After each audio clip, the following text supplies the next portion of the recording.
3 రోజులకు మన రిజల్ట్ రాకపోతే ఈ దేవుడిని చూసి ఇంకో దేవుడి దగ్గర పోతాం మనం.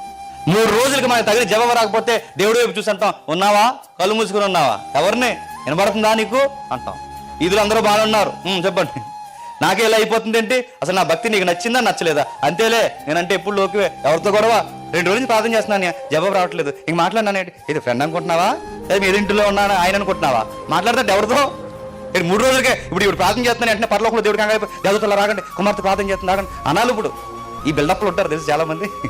3 రోజులకి జవాబు రాకపోతే దేవుడి మీద కోపం, 3 రోజులకి జవాబు రాకపోతే విశ్వాసంలో బలహీనత. మరికొంతమంది ఉంటారు, 3 వారాల నుంచి చర్చకు వస్తున్నామండి, ఇంకెక్కడ పని అవదండి, అక్కడ 7 వారాలు చర్చ ఉందట, అక్కడికి వెళ్ళిపోతాం. నీకు ఇక్కడ తెరవలేనప్పుడు ఇంకెక్కడికి పోయినా తెర ఉండదు, ఉంటుందా, నీకు ఎక్కడ పోయినా ఉండదు. అక్కడికి పోతానండి, ఎక్కడ పోతావు, మతి లేని మాటలు, ఎక్కడికి వెళ్ళి ఉండదు. గుర్తుపెట్టుకో, ముందు నువ్వు దేవుడితో సమాధాన పడాలి.